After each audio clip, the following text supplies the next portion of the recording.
Om.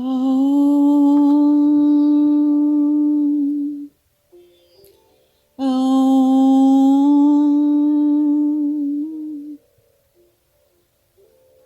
Om.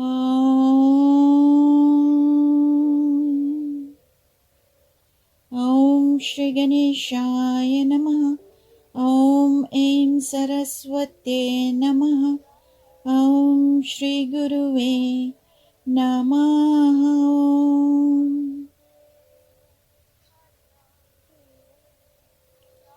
Blessed Self, adorations, divine love, light, healing, bliss, prosperity, auspiciousness to each one of you and your near and dear ones.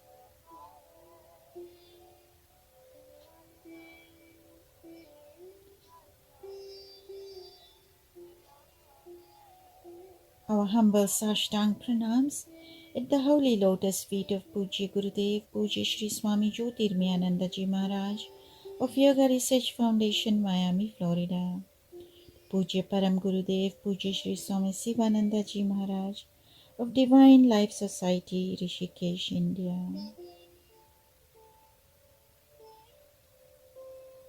To Jagat Guru, Pujya Shri Adi Shankaracharya Ji,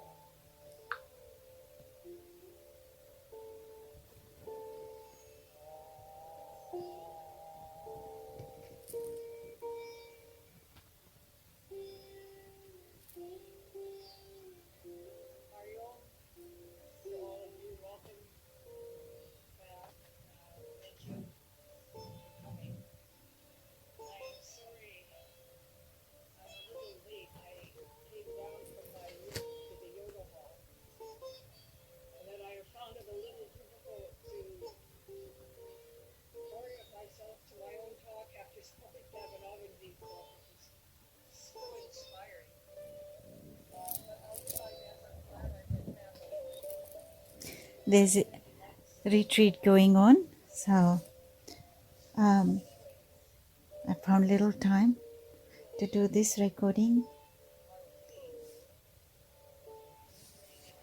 Today is day 15. The Four Gatekeepers at the Palace of Liberation by Pujya Gurudev, Pujya Shri Swami Jyotirmayananda Ji Maharaj. The topic today is the folly of comparing yourself with others. And we are on the third pillar, the third gatekeeper, which is Santosh, contentment. So we'll do a little bit of recap on our last satsang, and it was real versus sentimental contentment. Real contentment demands a change in the impressions of your unconscious, a change brought about by the flow of the mind towards the self. As long as the mind does not flow towards the self in a spontaneous manner, so long the mind goes on creating karmas, giving rise to adverse and sorrowful conditions. I'll repeat this line again. As long as the mind does not flow towards the self in a spontaneous manner, so long the mind goes on creating karmas. So we have to have our mind spontaneously, in a spontaneous manner, it should flow towards the self. But if that does not happen, then that continues to give rise to karmas. It goes on creating karmas, giving rise to adverse and sorrowful conditions. So continuing on the next topic, the folly of comparing yourself with others. So many people do that. They compare themselves with others and they compare others to themselves. Okay, he or she can do this, I cannot do this, or I can do that and he or she cannot do that. I have this, he has, she has that. I want this, I want that, I want to be like this person, I want to be like that person. So this is all illusory life. So people are always comparing their happiness to the happiness of others, feeling that they are lacking something because they do not have the wealth or accomplishments possessed by another. When you compare yourself with others, your mind is always degrading what you do possess. So you look down upon what God has given you, ever imagining that others have been given much more.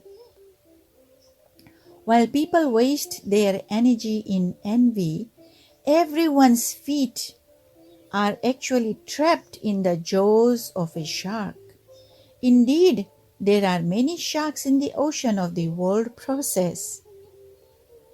Baby sharks who seem to mean you no harm, and mighty sharks who cannot be so easily ignored, such as death. Death is a mighty shark, remember? And it's going to happen to everyone, whoever is born. Death is awaiting, but we don't know when. Everyone thinks it's not my turn, but maybe he, maybe she, but never know. So although death is waiting for all, the majority of people ignore that fact and spend their precious time comparing imaginary advantages that one seems to have over another. The Mahabharata gives a graphic description of this delusion. Many animals are lined up to be butchered, my God. But they choose to ignore this obvious fact. Looking at the line in front of them, they console themselves with the idea that there is yet a long way to go. In the meantime, they are fighting over who is stronger, who is wiser, who is more popular, all the while suppressing the knowledge that they are steadily marching to their death. If you had deeper insight, you'd realize that the world has been so fashioned that even though one may have lots of benefits, there is always something that spoils them somewhat. With philosophical insight, you learn that no one truly enjoys anything in this world. Nature does not care to fulfill all your desires in this plane of existence. Therefore, while nature with one hand gives you lots of prosperity, with the other hand she twists a little thorn into your flesh. Nature has given to no one an absolutely perfect situation. If you can't see the defect in a particular case, it is only because you do not have all the information. Many people do not reveal before others the things that are gnawing at them. They always try to portray themselves as happy and prosperous. This brings about a lot of illusion, with everyone thinking that others are so happy and they are the only ones who are miserable. right? We always see that happening. Yes, definitely. No one talks about their pain, or maybe they just smile from on top, they laugh, they seem to be happy, they seem to be rich, but internally we don't know. And why should we bother about who is what and how their living is? We should pray for everyone to be happy, to be contented, and may we all have that contentment with what we have rather than comparing ourselves with others. If she has it, I should have it too. No, no, no, that's not right. Be contented with what God has given you, but take action.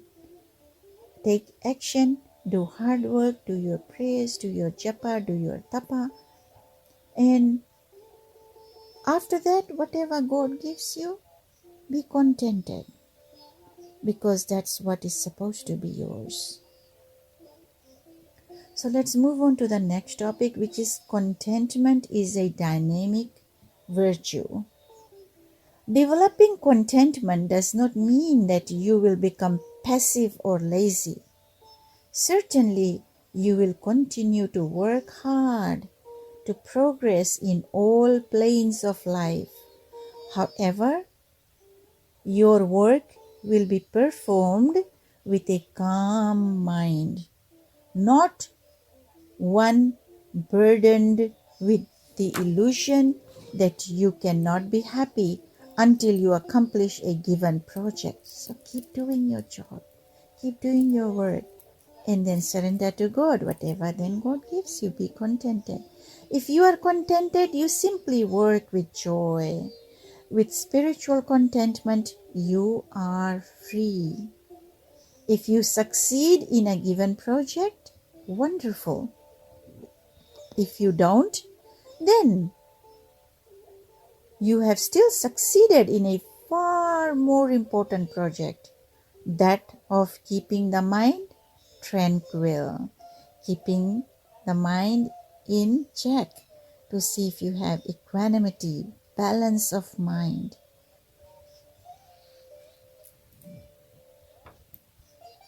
Om Shanti Shanti Shanti.